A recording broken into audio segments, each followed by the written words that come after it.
¿Qué tal, mis apreciados hermanos? Que la gracia de nuestro Señor Jesucristo, el amor de Dios y la comunión del Espíritu Santo sea sobre cada uno de ustedes. Bienvenidos al curso Zumbatos, donde estaré llevando el tema Introducción a la Profecía. Y como dije en las secciones introductorias, ¿qué vamos a ver en este curso? En este curso vamos a ver historia de la interpretación, glosario profético, teología del pacto versus el dispensacionalismo y los periodos bíblicos. Recuerden los periodos bíblicos o las dispensaciones. Así que nos adentramos de una vez a ver la primera lección que he titulado Historia de la interpretación.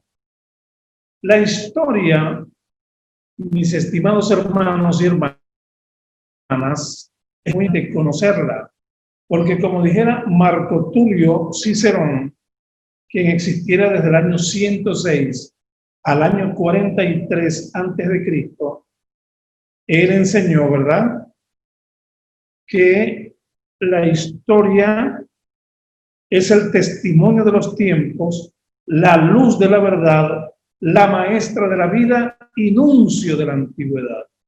O sea que la historia es muy importante conocerla, entenderla, porque ella es luz, porque ella es maestra, porque ella representa la antigüedad para darnos a conocer cómo han sido los pormenores y la evolución del pensamiento, y entre ellos fue la evolución de la teología.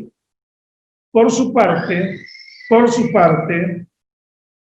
Napoleón Bonaparte nos dice, quien existiera desde el año 1769 a 1821, Napoleón nos dice, ¿verdad?, que aquel que no conoce su historia está condenado a repetirla.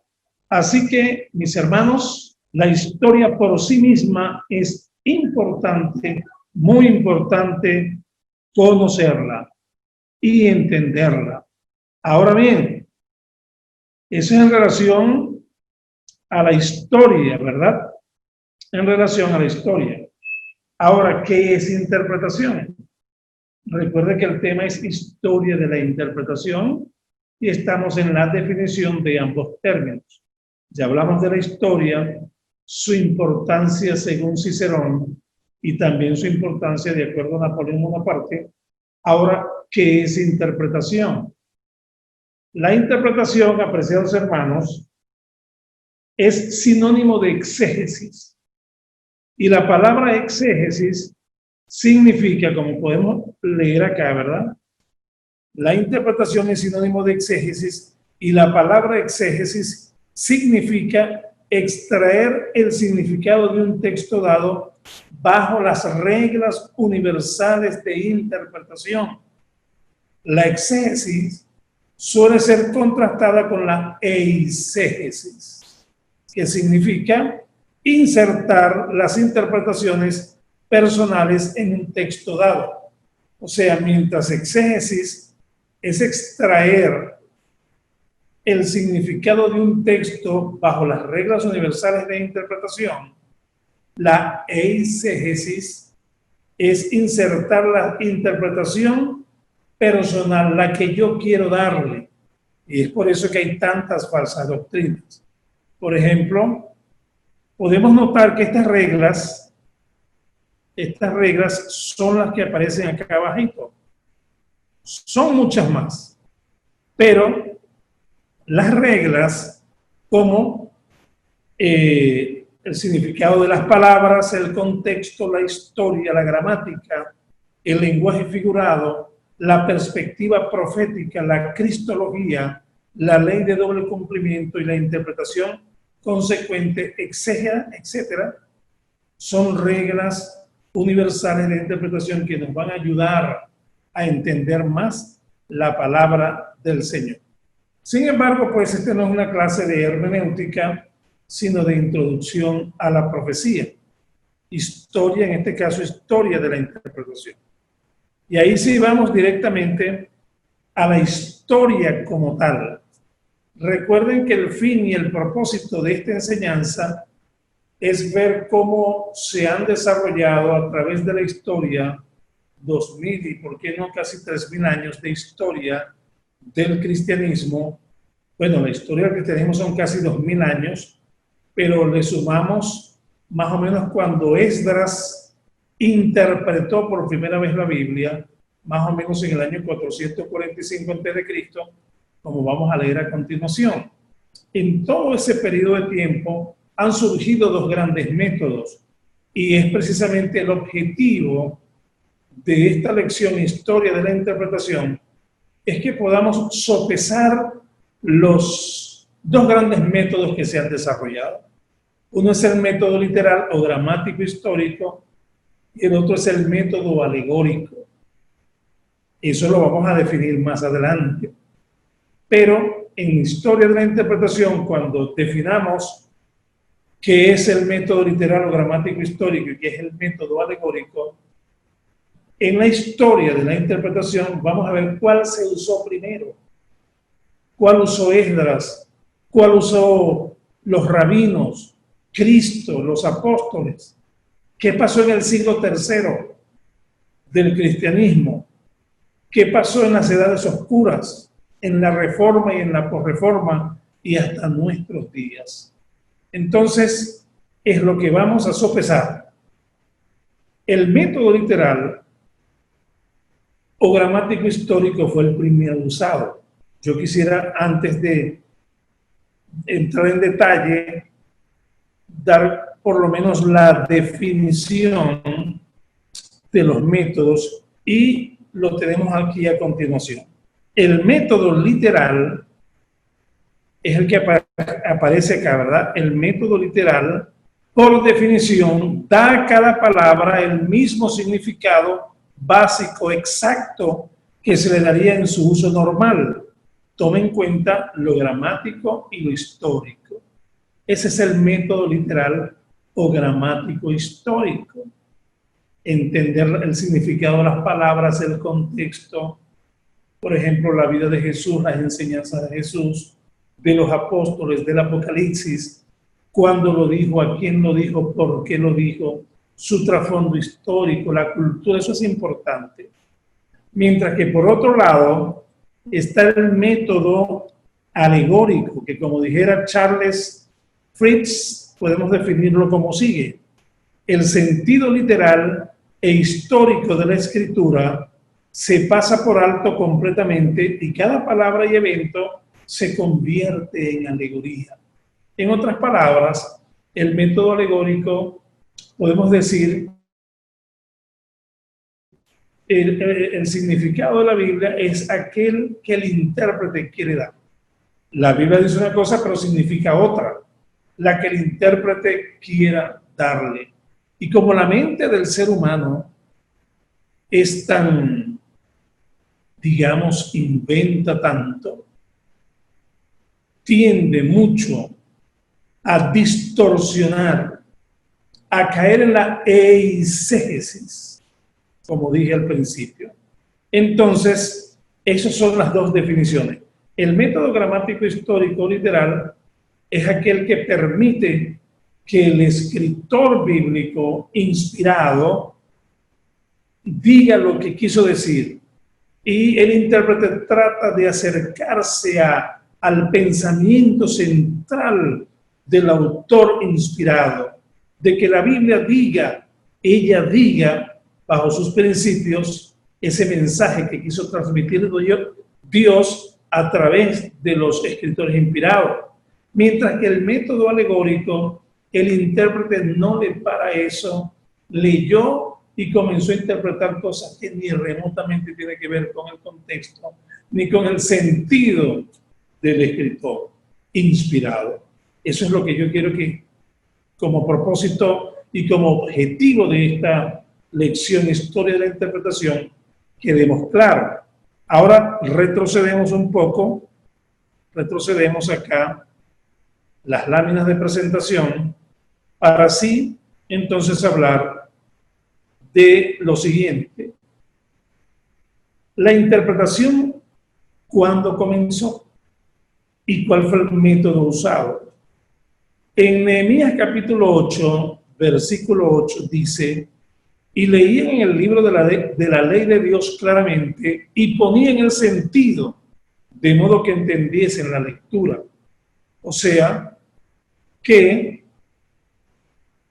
la expresión ponían el sentido habla de interpretación. Y los grandes eruditos y exégetas bíblicos han llegado a la conclusión que la interpretación que hizo Esdras no fue alegórica, sino que fue literal.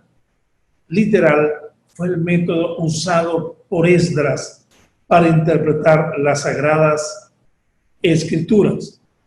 Pasa el tiempo y más o menos 200 años antes de Cristo aproximadamente, como lo podemos ver acá, 200 años antes de Cristo, surge el rabinismo.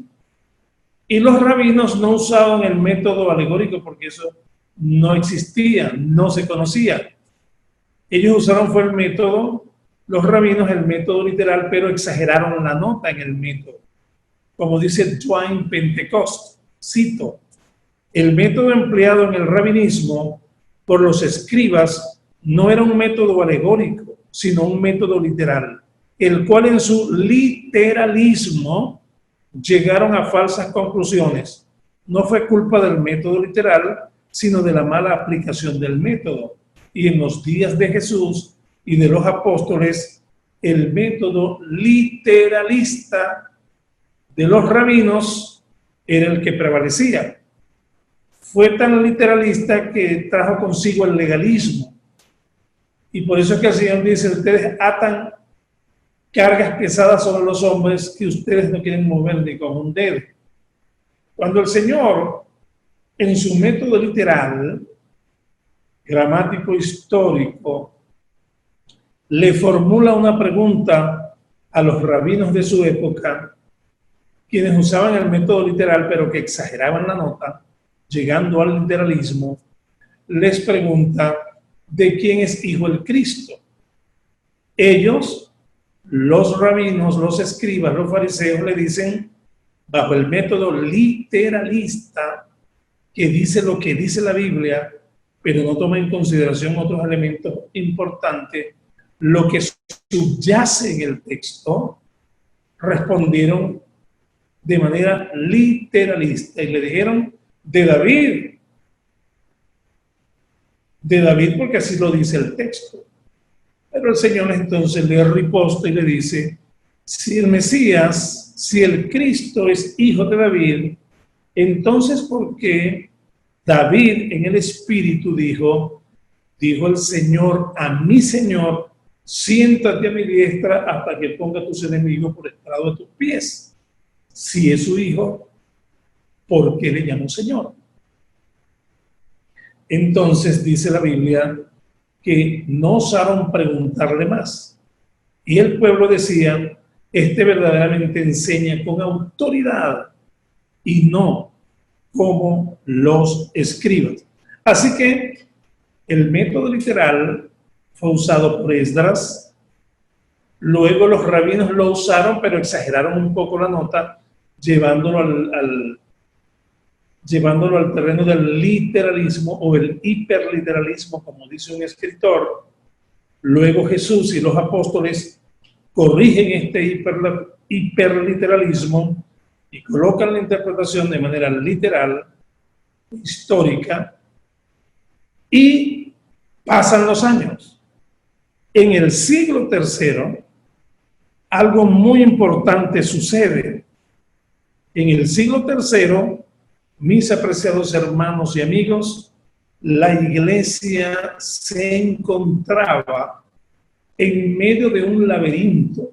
Por un lado, el paganismo romano, por otro lado, el helenismo o la cultura griega con su forma de interpretar alegórica de ciencia ficción, como la Ilíada de Homero, que habla de dioses, semidioses y humanos. Y por el otro lado estaba el judaísmo. En ese laberinto, en medio de ese laberinto, judaísmo por un lado, helenismo por otro lado, y el legalismo por el otro lado, y el paganismo, perdón, por el otro lado, estaba la iglesia. Y la iglesia no fue ajena, no fue inmune a la influencia de la época, de tal manera que surgieron tres grandes líderes. Entonces, apreciados hermanos, en el siglo III, surgen tres grandes líderes. Uno al norte de África, otro en Alejandría y el otro en Antioquía. Cada quien tenía como un lema: norte de África, Alejandría, Antioquía. Y esos tres líderes fueron Orígenes en Alejandría, Tertuliano al norte de África y Teodoro de Mopsuesti en Antioquía. No olviden esos nombres, muy importantes. Ahora bien, por la parte de Tertuliano absorbió el rabinismo y por consiguiente el legalismo. De tal manera que Tertuliano, su lema era que tiene que ver Atenas con Jerusalén. Para él Atenas representaba el conocimiento secular, la sabiduría humana, y Jerusalén representaba la espiritualidad. Entonces él dijo que los cristianos no tenían nada que ver con Atenas. En otras palabras, los cristianos no tenían nada que ver con la sabiduría humana, sino que tenían que ver con la espiritualidad, y eso representaba a Jerusalén.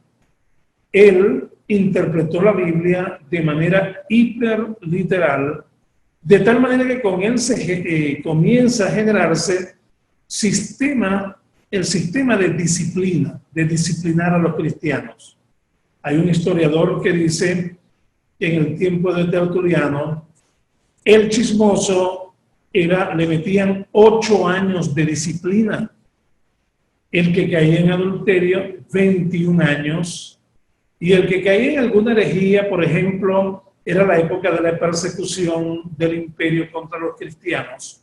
Y aquellos que de repente le decían, niega a Cristo y no morirás en la hoguera o no serás lanzado a las bestias en la arena de Roma, ellos de repente por miedo negaban a Cristo y no los mataban. Pero luego el remordimiento de conciencia los llevaba a visitar a sus pastores y le decían el pecado en el que habían cometido, porque en aquel tiempo ser mártir prácticamente era lo más deseado por muchos héroes de la fe. Y el que por miedo negaba al Señor era considerado como cobarde y como hereje. Los tales le colocaban 25 años de disciplina. Fue más o menos lo que prevaleció en el tiempo de Tertuliano, y con él vino el legalismo, porque él prácticamente heredó la forma del rabinismo. Colocar cargas pesadas sobre los hombros de los hombres. Por otro lado, en el año 185 al 254, se levantó un líder llamado Orígenes. ¿Dónde? En Alejandría.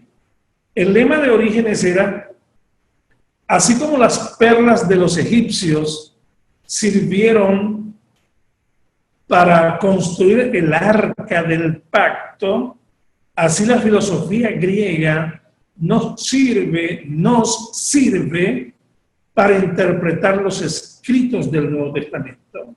Entonces, Orígenes prácticamente fue una copia de Filón, Filón fue un judío que se enamoró de la filosofía aristotélica y por consiguiente introdujo en la interpretación del Antiguo Testamento mucho la metodología alegórica de los griegos. Orígenes no se quedó corto y siguió los pasos de Filón y prácticamente es conocido como el padre del método alegórico. Fue Orígenes quien enseñó que la Biblia dice una cosa pero significa otra, la que el intérprete quiera darle. Así que con Orígenes nace el método alegórico de interpretación, que es el método que no toma en consideración ni el significado de las palabras, ni la historia, ni el contexto, pasa por alto todas esas cosas y espiritualiza la mayoría de los elementos literales de la palabra del Señor. Alguien dirá, pastor, pero ¿por qué usted está en contra del método alegórico? Si Pablo interpretó una alegoría en Gálatas, cuando habló de Agar y cuando habló de Sara, dijo que eso era una alegoría. Bueno, una cosa muy distinta es la alegoría como una figura retórica, porque recuerde que la Biblia está llena de muchas figuras retóricas, por lo menos la prosopopeya, la sinécdoque, Zeus, Episeusi, paradoja, parábolas, tipo, antetipos, ¿verdad? Y entre ellos está la antítesis, también es una figura retórica, y la alegoría también es una figura retórica. Hay que tener claro que no es lo mismo la alegoría como una figura retórica que aparece en la Biblia a el método alegórico de interpretación.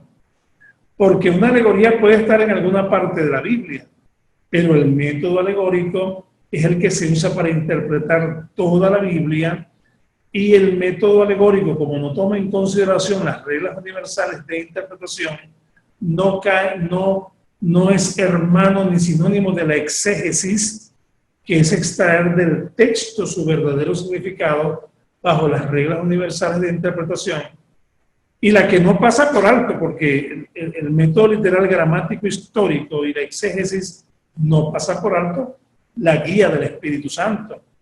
Mientras que el método alegórico se escuda en que el Espíritu Santo revela, y la mayoría de los casos son exabruptos y caen en la eisegesis, que es la interpretación que le da el intérprete, lo que se le ocurre al intérprete, pero que como muchas veces dice el Espíritu Santo me dijo, el Espíritu Santo me mostró, el Espíritu Santo me dio la palabra. Aquí viene el rema de Dios.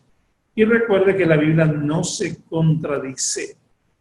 Aunque nosotros querramos mostrar una verdad profunda, pero si no sigue los reglamentos de lo que quiso decir el escritor inspirado, y la golpeamos cayendo en interpretaciones erróneas, podemos decir entonces que somos alegóricos. Y Dios no está de acuerdo con eso. Pasa el tiempo y en Antioquía se levantó un hombre que vivió del año 350 al 428 después de Cristo, llamado Teodoro de Motsuestia. En Antioquía, Teodoro de Motsuestia, y no olviden ese nombre.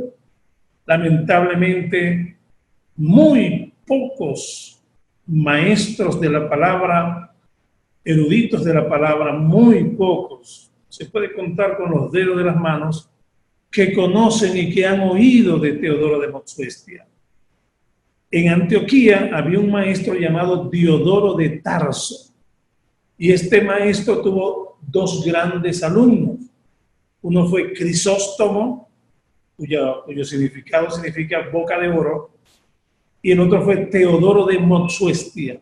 De estos dos alumnos, el más adelantado fue Teodoro de Motsuestia, de tal manera que Teodoro de Motsuestia comenzó a enseñar que para poder entender las Sagradas Escrituras es importante conocer el significado de las palabras, es importante conocer la cultura, es importante conocer el elemento histórico y es importante tomar en consideración la cristología, la perspectiva cristológica en la palabra. Recuerda que Apocalipsis dice que el testimonio de Jesús es el espíritu de la profecía. Santiago dice que el cuerpo sin el espíritu está muerto, pues la profecía sin el testimonio de Cristo es muerte en sí misma. El testimonio de Jesús es el espíritu de la profecía, lo que le da fuerza a la profecía, vida a la profecía. Apreciados hermanos, es el testimonio de Jesús. Y eso en teología sistemática se llama cristología. Pues eso lo enseñó Teodoro de Montsuestia y por consiguiente él es conocido como el padre de la hermenéutica. La hermenéutica es una materia que se da aparte, que es el arte de interpretar las Sagradas Escrituras. Y como Teodoro de Montsuestia fue el primero que dio los primeros pasos de una interpretación, no digamos escolástica, sino más exegética de la palabra de Dios, él es conocido como la roca en la ciénaga de la exégesis antigua. Así que no olviden quién fue Teodoro de Montsuestia. Ahora bien, en ese tercero y cuarto siglo de la historia del cristianismo después de Cristo, años 300, 400 años después de Cristo, hubo la batalla campal entre estos dos métodos. El método alegórico de Orígenes en Alejandría y el método gramático histórico de Teodoro de Montsuestia en Antioquía. La batalla fue campal. ¿Cuál prevaleció? ¿Cuál venció? ¿Cuál pisoteó a la otra? Pues el método alegórico surgió con mayor fuerza, pisoteó, oyó al método gramático histórico y con Orígenes, que tenía el don del verbo ágil y la capacidad de convencer, fue prácticamente el gran líder de ese periodo y de él bebió Agustín. Y Agustín, que tomó el método alegórico para sí y no el método gramático histórico de Teodoro de Montsuestia, trajo consigo un nuevo elemento. Agustín enseñó el eclesiasticismo. Repito el término, eclesiasticismo. ¿Sabe lo que es el eclesiasticismo? Que la Biblia debe ser interpretada a la luz de la tradición de la iglesia. Para Agustín era más importante lo que la iglesia decía que lo que la Biblia per se, o sea, por sí misma decía. ¿Y sabe lo que trajo como resultado? 1000 años de oscurantismo religioso. Y como se enseñaron más tradiciones que otra cosa, es prácticamente el surgimiento de la Iglesia Católica, Apostólica y Romana, donde para ellos la tradición es más importante que lo que dice la palabra.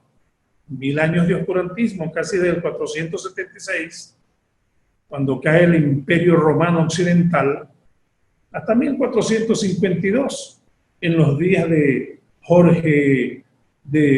Wycliffe, Juan Hus, Jerónimo Savonarola, que fueron las estrellas matutinas de la Reforma, y comenzaron a dar algunas voces y a decir, volvamos a los principios interpretativos de Cristo, de los apóstoles, de Teodoro de Montsuestia. Volvamos a la escuela de Antioquía y dejemos a un lado la de Alejandría, que ha metido tantas cosas, tanta eisegesis y tantas falsas interpretaciones.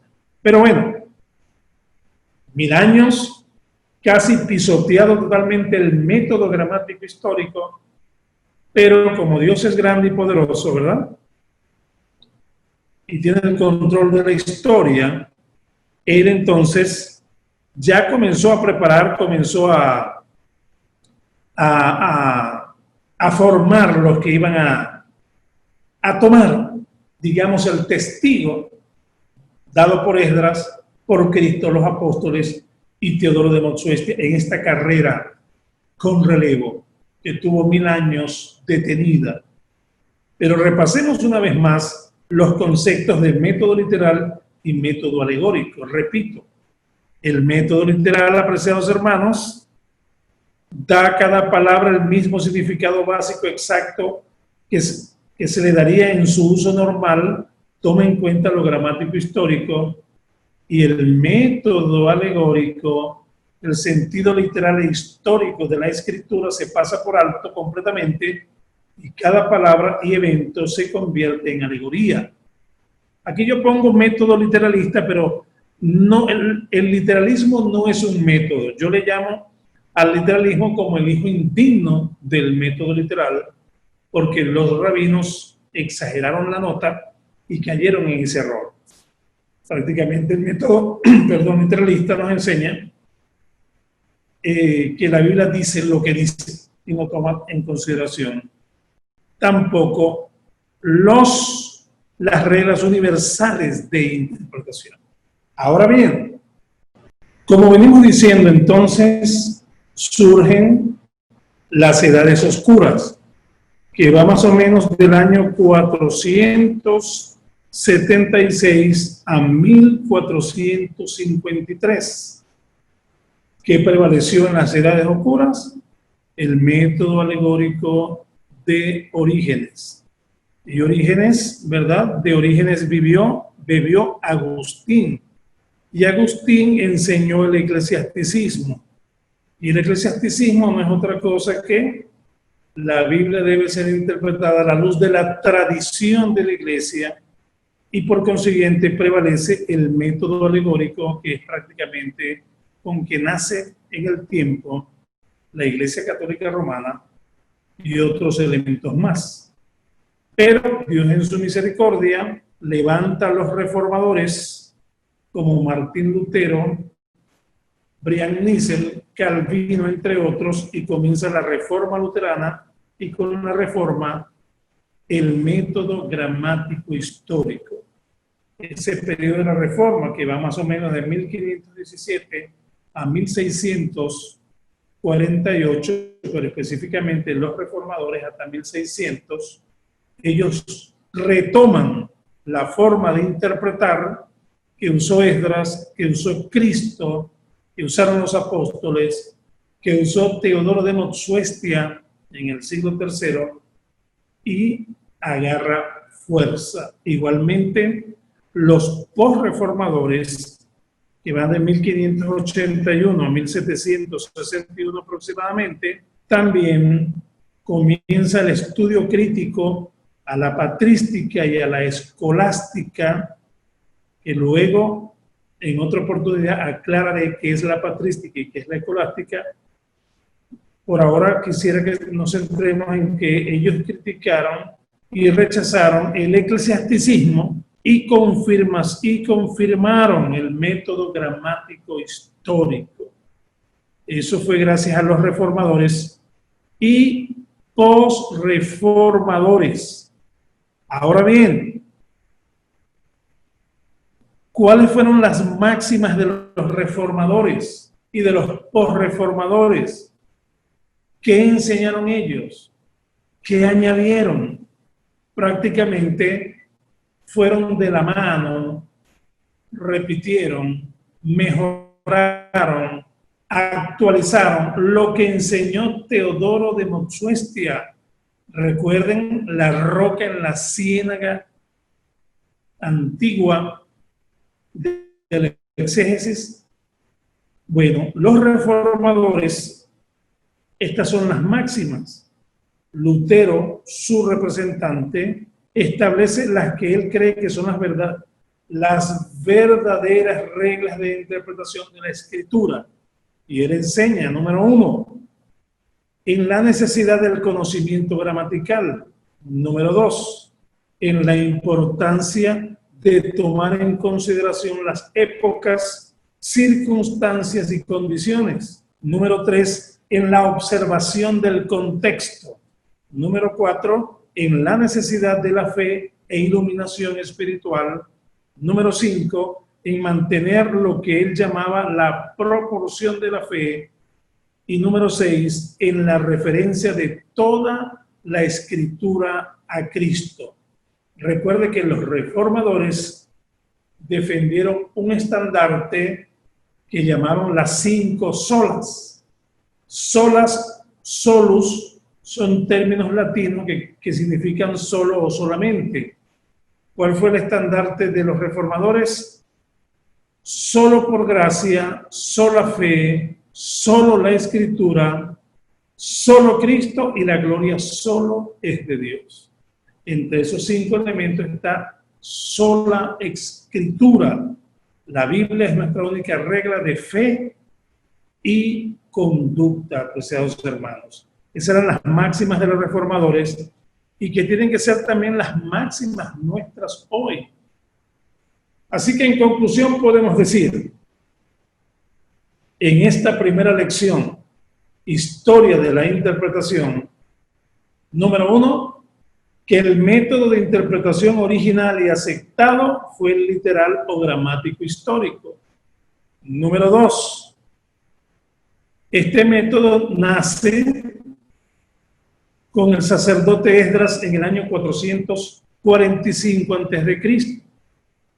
Tercero, fue usado por el más grande intérprete de la historia, nuestro Señor Jesucristo.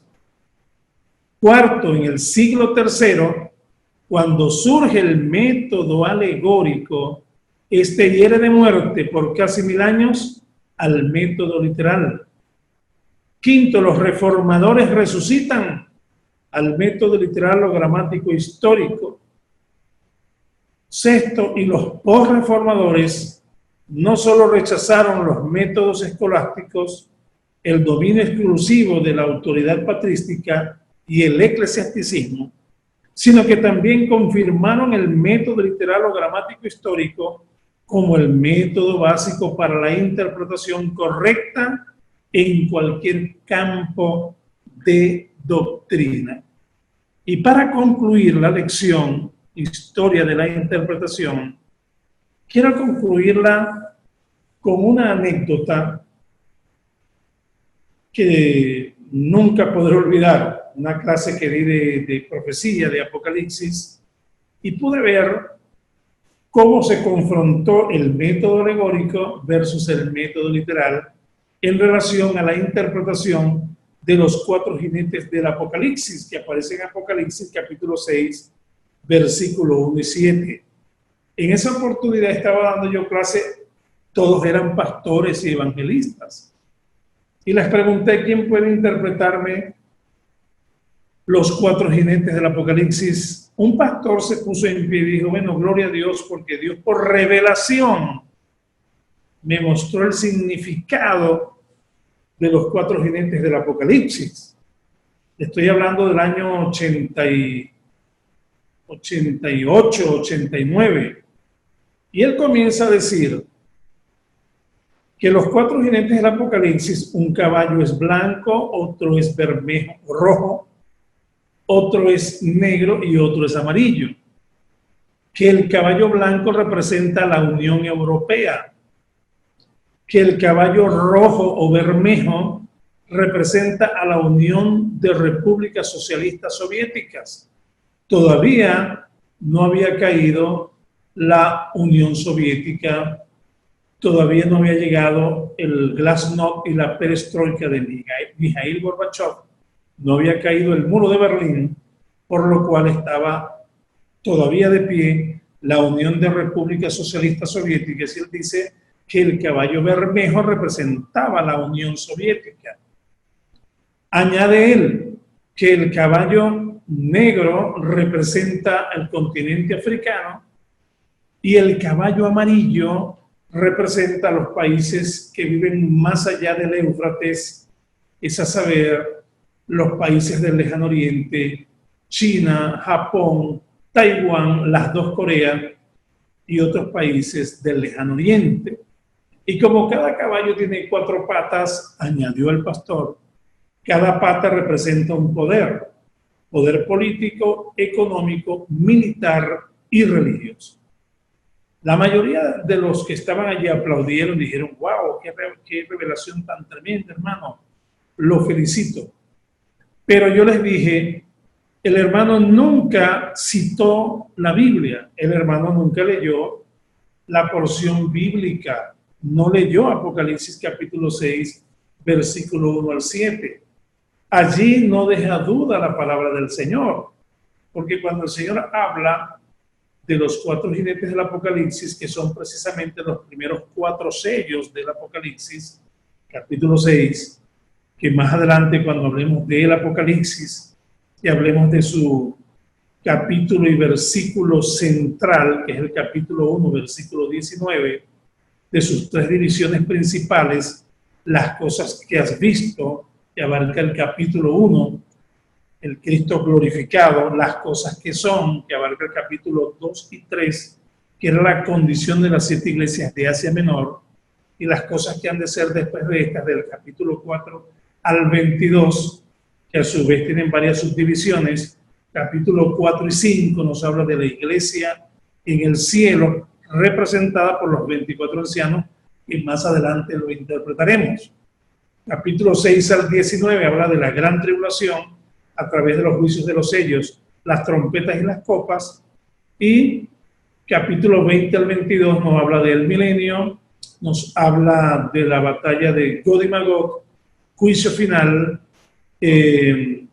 nos habla de la destrucción de este cielo y de esta tierra, del juicio final, de la Nueva Jerusalén y de la eternidad. Eso no lo tomó él en consideración. Y el capítulo 6, que es el comienzo de la gran tribulación, y la gran tribulación comienza con 4 sellos, y esos 4 sellos son los 4 jinetes del Apocalipsis.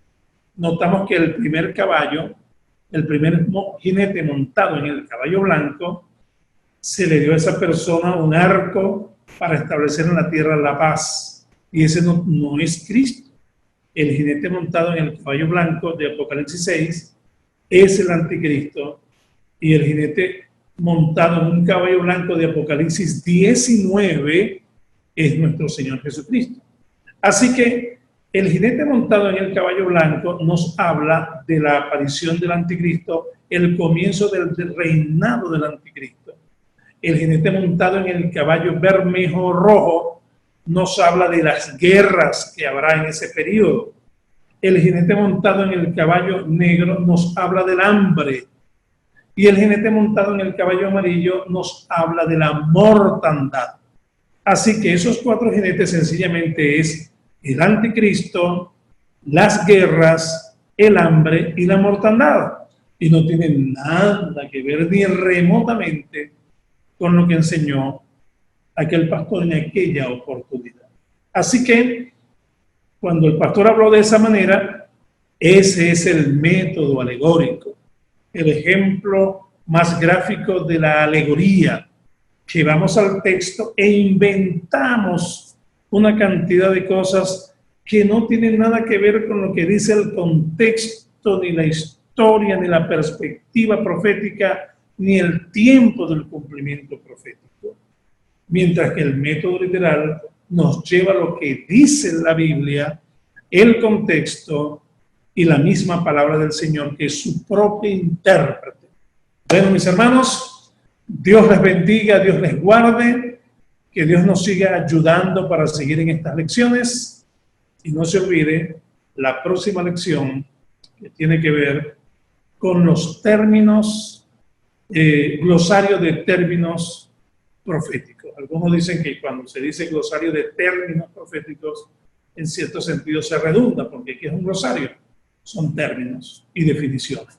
Bueno, vamos a estar viendo ese tema muy importante. ¿Por qué? Porque la profecía tiene su propio lenguaje y debemos conocerlo, sus definiciones, para enriquecernos en ese conocimiento y seguir avanzando en el nombre del Señor. Dios te bendiga, Dios te guarde. Firme y adelante.